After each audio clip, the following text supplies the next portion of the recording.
주님 감사합니다. 이 하루도 기도자로 우리를 새벽부터 불러주심에 감사드립니다. 오늘 하루의 삶도 기도로 시작하고 기도로 끝맺는 우리가 되게 하여 주시옵소서. 각자의 일터와 가정에서 그리고 머무는 모든 곳에서 예수 그리스도의 향기를 피워내는 하루를 살아가도록 주께서 인도하여 주시기 원합니다. 오늘 우리의 가정과 일터와 모든 만남 위에 주의 은혜와 평강을 허락하여 주시옵소서. 특별히 이 나라 대한민국을 위해서 기도합니다. 정치, 경제, 국방, 안보 모든 분야에서 공의와 정의가 실현되게 하시며 위정자들이 날마다 회개하고 하나님 앞에 기도하며 국정 운영으로 나아갈 수 있게 도와주시옵소서. 주님과 함께하는 이 하루의 모든 삶이 주께만 영광 돌리고 감사하는 삶이 될 수 있게 인도하여 주시옵소서. 귀하신 예수님의 이름으로 기도합니다. 아멘. 네, 2025년 6월 28일 토요일 오늘 함께 보실 말씀은 시편 16편, 신명기 32장, 누가복음 9장의 말씀입니다. 먼저 시편 16편 1절로 11절 말씀입니다. 네, 시편 16편 1절로 11절 말씀, 구약성경 811면입니다. 하나님이여 나를 지켜주소서. 내가 주께 피하나이다.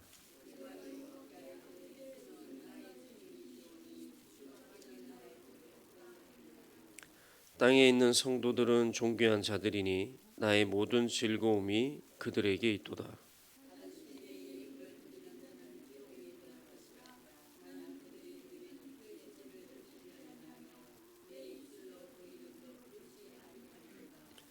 여호와는 나의 산업과 나의 잔의 소득이시니 나의 분깃을 지키시나이다.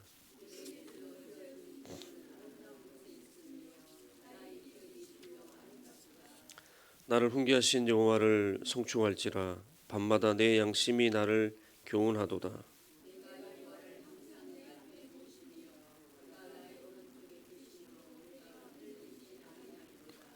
이러므로 나의 마음이 기쁘고 나의 영도 즐거워하며 내 육체도 안전히 살리니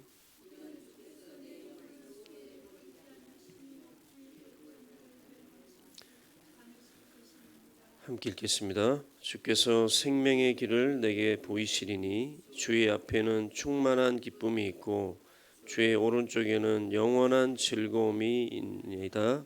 아멘. 네, 다음 말씀은 신명기 32장 15절로 27절 말씀과 39절로 43절의 말씀입니다. 네, 신명기 32장 15절로 27절의 말씀. 네, 구약성경 313면입니다. 네, 신명기 32장 15절로 27절 그리고 39절에서 43절의 말씀 한 절씩 교독하겠습니다. 그런데 여수룬이 기름짐에 발로 찼도다. 내가 살찌고 비대하고 윤택함에 자기를 지으신 하나님을 버리고 자기를 구원하신 반석을 업신여겼도다.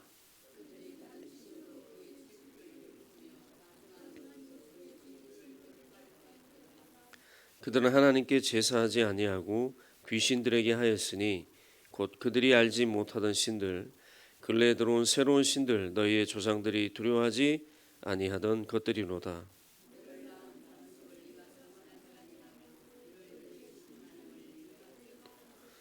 그러므로 여호와께서 보시고 미워하셨으니 그 자녀가 그를 경노하게 한 까닭이로다.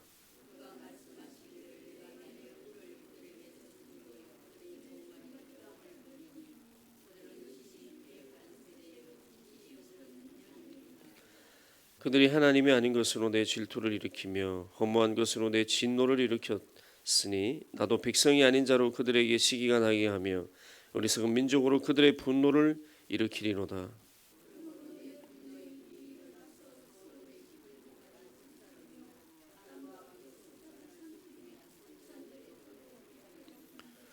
내가 재앙을 그들 위에 쌓으며 내 화살이 닿을 때까지 그들을 쏘리로다.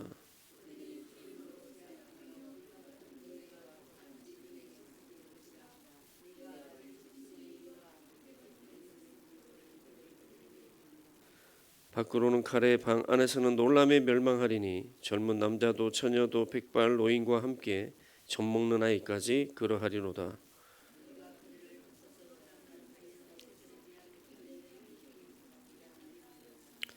혹시 내가 원수를 자극하여 그들의 원수가 잘못 생각할까 걱정하였으니 원수들이 말하기를 우리의 수단이 높으며 여호와가 이 모든 것을 행함이 아니라 할까 염려함이라.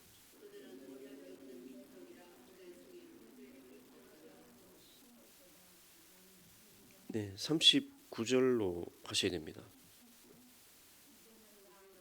네네.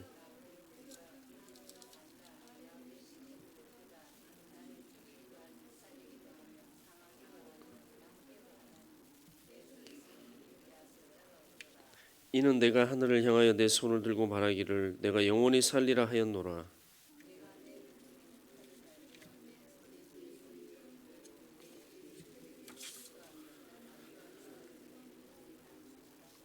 내 화살이 피에 취하게 하고 내 칼이 그 고기를 삼키게 하리니 곧 피살 자와 포로된 자의 피요 대적의 우두머리의 머리로다. 너희 민족들아 주의 백성과 즐거워하라. 주께서 그 종들의 피를 갚으사 그 대적들에게 복수하시고 자기 땅과 자기 백성을 위하여 속죄하시리로다. 아멘. 네, 마지막으로 신약성경 누가복음 9장 21절로 27절의 말씀입니다. 누가복음 9장 21절로 27절의 말씀, 신약성경 107면입니다. 네, 신약성경 107면 누가복음 9장 21절로 27절 말씀 한 절씩 교독하겠습니다. 경고하사 이 말을 아무에게도 이르지 말라 명하시고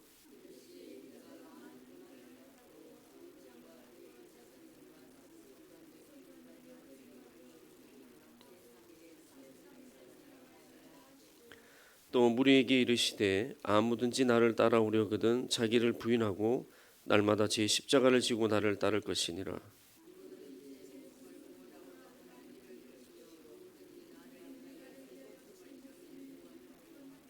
사람이 만일 온 천하를 얻고도 자기를 잃든지 빼앗기든지 하면 무엇이 유익하리요?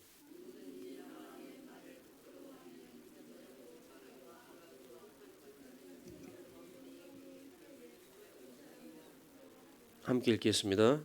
내가 참으로 너희에게 이르노니 여기 서 있는 사람 중에 죽기 전에 하나님의 나라를 볼 자들도 있느니라. 아멘.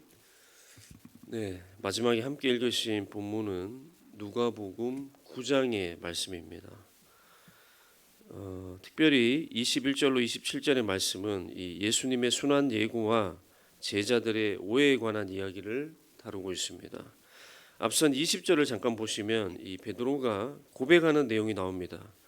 베드로는 예수님이 내가 누구냐라는 질문에 대해서 하나님의 그리스도이시니이다라고 대답했습니다. 여기서 그리스도는 기름 부음을 받은 자, 즉 메시아를 뜻합니다. 그러니까 그의 이 고백은 예수님의 신분을 증거한 고백으로서 예수님께서 성경에 예언된 하나님의 뜻을 성취시키는 인물이라는 것을 의미합니다. 그리고 이러한 고백은 예수님의 신성을 증거한 것으로서 그가 하나님의 본체이자 동시에 완전한 인성을 지니신 분이시다는 것을 말하고 있습니다. 그래서 보통은 이렇게 20절에서 베드로가 기특한 고백을 하였으면 그래 장하구나 내 제자야 라고 하실 법한데 예수님은 돌연 21절에서 이렇게 말씀하십니다. 네가 한 그 말을 아무에게도 이르지 말라. 아무에게도 내가 메시아라는 사실을 알리지 말라는 것이죠. 예수님께서 이렇게 하신 데는 두 가지 이유가 있습니다. 먼저는 유대인들의 오해를 불러일으키지 않으려 하셨습니다. 당시의 유대인들은 오랜 시간 동안 이 억압과 수탈을 당해오면서 민족적이고 정치적인 의미에서의 이 메시아를 대단히 기다리고 있었습니다. 따라서 예수님이 메시아라는 소문이 퍼져나가면 그들은 이 예수를 민족 해방 운동의 지도자로 세우려 했을 것입니다. 그리고 두 번째는 예수님이 유대인들이 생각하는 의미에서의 메시아라는 소문이 퍼질 경우에 너무나 빨리 본인에게 어떤 정치적인 위협이 닥칠 수 있고 그로 인해서 예수님의 이 지상 사역이 방해받을 수도 있었기 때문입니다. 이러한 이유 때문에 예수님께서 경고하신 것이죠. 그런데 여기서 우리는 한 가지 메시지를 취할 수 있습니다. 그것은 바로 신앙 고백이나 메시아 되심 이런 것도 중요하지만 가장 중요한 것은 하나님의 뜻이라는 것이죠. 하나님의 뜻을 이루기 위한 예수님의 사역이 가장 우선이라는 사실입니다. 베드로의 신앙 고백도 예수님의 메시아 되심도 중요한 사실이지만 그것보다 더 우선되어야 할 사실은 바로 하나님의 뜻, 인류 구원을 향한 하나님의 그 뜻을 이루기 위한 예수님의 사역이라는 것입니다. 그래서 그 사역이 방해를 받을까 봐, 하나님의 귀한 계획과 뜻이 지장을 받을까 봐 예수님께서 이렇게 경고하시는 것입니다. 사실 우리는 어떻습니까? 하나님의 사람으로서 하나님을 믿노라 하면서도 하나님의 뜻을 이루기 위한 우리의 사역에는 큰 관심이 없을 때가 많습니다.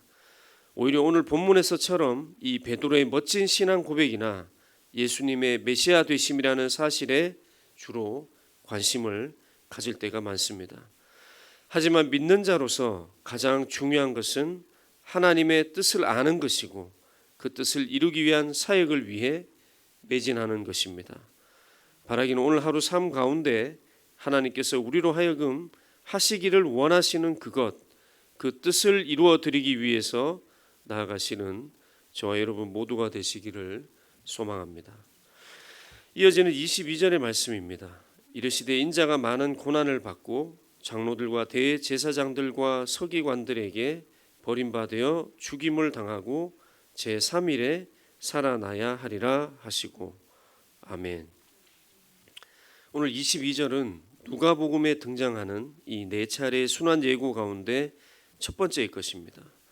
베드로의 신앙 고백에 바로 이어서 주어진 그런 상황을 볼 때 그리스도의 사역의 본질이 무엇인지를 보여주고 있는 것입니다. 다시 말하면 예수님은 민족적이고 정치적인 메시아로서 유대인들의 주권을 회복하고 그들에게 태평성대를 주기 위해서 오신 분이 아니라 전 인류의 구원을 위해서 십자가의 고난을 당하기 위해 오신 분이란 것을 22절이 정확하게 말하고 있습니다. 아울러 이 22절에는 예수님에게 네 가지 일이 일어날 것을 설명하고 있습니다. 먼저 예수님은 순환을 당하실 것입니다. 다음으로 버림을 받으실 것이고 그 다음에는 죽임을 당하실 것이며 마지막에는 죽은 후에 제3일에 살아나실 것입니다. 특별히 여기서 살아나신다라는 표현 속에서 우리는 예수님의 죽음과 삶에 하나님의 권능이 개입하고 있다는 것을 알 수 있습니다. 또한 중요한 것은 하나 더 있는데 예수님의 죽음에 장로들과 대제사장들과 서기관들이 관여하고 있다는 사실입니다. 당시 이브리의 사람들은 유대 최고의 권력기관인 산헤드린을 구성하는 무리들이었습니다. 유대 민족의 최고 기관으로서 백성들을 올바른 종교적인 삶으로 인도해야 될 사람들이 오히려 하나님의 진리로부터 백성들을 차단시키는 역할을 했다는 것이 굉장히 안타까운 사실입니다. 그런데 이런 안타까운 일이 지금 이 시대에도 일어나고 있습니다. 여전히 십자가와 복음 그리고 예수 그리스도를 알지 못하고 구원을 이해하지 못하는 악한 무리들이 각 나라의 정치, 경제, 외국, 국방의 관직의 높은 곳에 앉아서 예수님을 믿는 이들에게 통제를 가하고 족쇄와 재갈을 채우려 하고 있습니다. 교회는 예수 그리스도를 머리로 하는 믿음의 공동체입니다. 그리고 이 공동체의 존재 이유는 인류 구원이라는 하나님의 뜻이 담긴 예수님을 온 세상과 온 사람들에게 증거하는 것입니다. 그것을 위해서 우리가 모이고 예배하고 전도하는 것입니다. 그런데 예수님 당시에 이 산헤드린 무리들처럼 국민들을 올바른 길로 신앙의 길로 복된 길로 인도하지 아니하고 그저 자신들의 표밭과 노예로 사용하고자 예수 그리스도의 복음의 진리를 외면하게 만들고 조작하고 억압하는 것은 굉장히 안타까운 일입니다. 그러므로 이를 위해 우리는 기도해야 하겠습니다. 더 이상 예수님을 전하고 증거하는 우리들이 다시는 버림받지 아니하도록 기도해야 하겠습니다. 그리고 더 많은 그리스도인들이, 신실한 그리스도인들이 정치, 경제, 외국, 국방 같은 최고의 권력기관들에 입성하여 선한 영향력을 발휘할 수 있도록 기도해야 하겠습니다.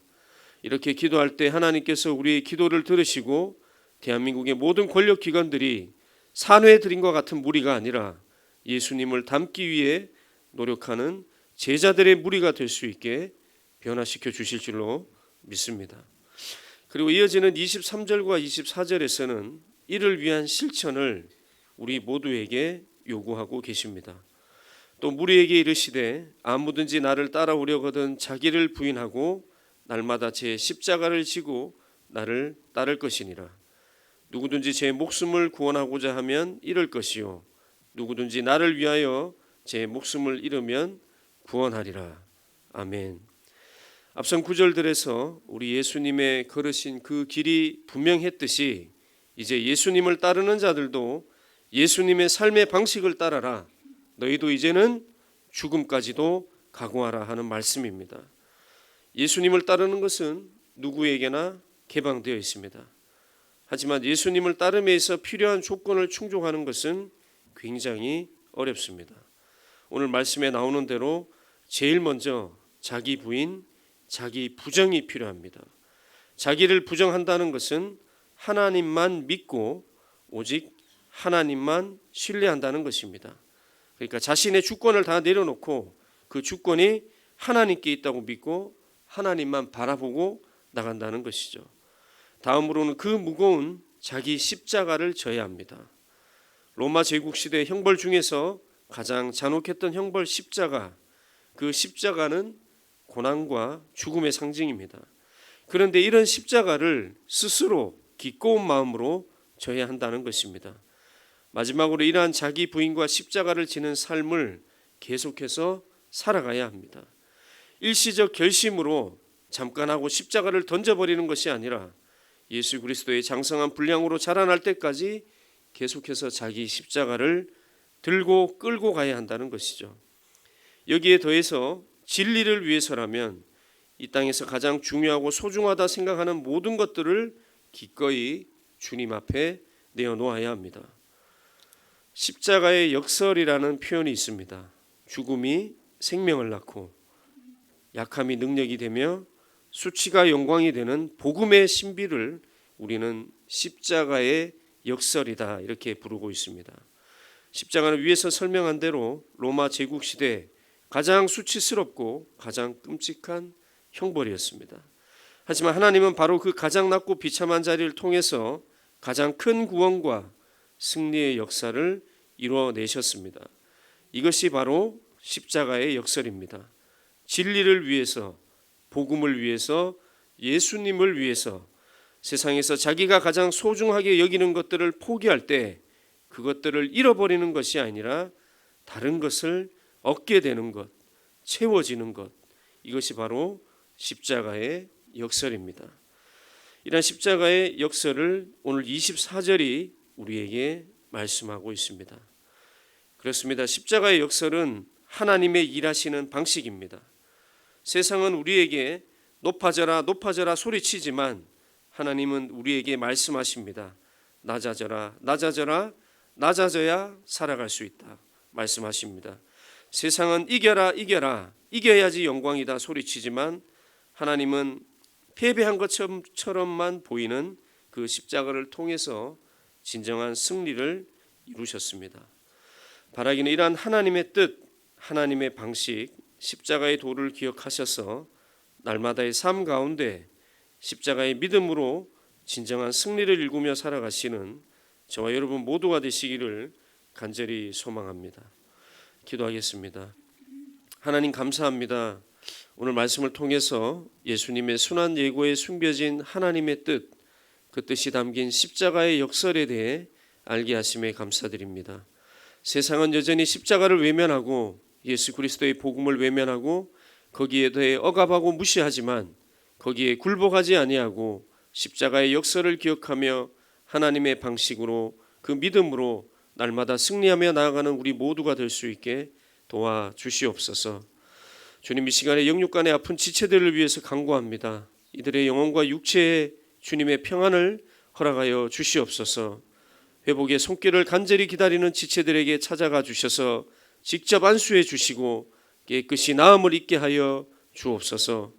수술을 비롯해서 각종 처치를 기다리며 마음 졸이는 지체들도 있습니다. 하나님 만나 주시고 그 마음에 평안을 주시며 앞으로 그 수술을 집도하게 될 의료진들에게 하나님의 마음과 손길과 지혜를 허락하여 주시옵소서. 이 대한민국의 어려움을 보고 계시는 주님, 자꾸만 어려움 가운데 걸어 들어가고 있는 이 대한민국을 주님의 손으로 이제는 구해 주시기를 간절히 원합니다. 정치, 경제, 국방, 외교, 안보 모든 분야가 엉망입니다. 이 엉망인 분야들을 주님의 손으로 붙드시고 정리하여 주시옵소서. 이 대한민국이라는 배의 키를 주께서 잡아주시고 각계각층의 모든 리더들이 하나님 앞에 무릎 꿇고 회개하며 주를 바라보며 어려움을 타게 해달라 기도할 수 있게 도와주시옵소서. 이를 위해 잠자는 모든 국민들을 깨워주시고 우리 교회와 교인들을 먼저 깨워주시기를 원합니다. 교회가 먼저 기도하고 행동하게 하셔서 이 대한민국을 살리는데, 대한민국을 바로잡는데 일조할 수 있도록 사용하여 주시옵소서. 우리 교회를 위해서 기도합니다. 교회에서 이루어지는 모든 예배와 만남과 섬김 위에, 그리고 사역들 위에 주님의 은혜의 손길로 함께하여 주시옵소서. 교인들의 일상의 삶과 걸어가는 그 길 위에 주님이 함께하여 주시길 원합니다. 이 한날의 모든 것을 주님 손에 맡깁니다. 평안을 내려 주시옵소서. 모든 말씀 능력의 예수님의 이름으로 기도드립니다. 아멘.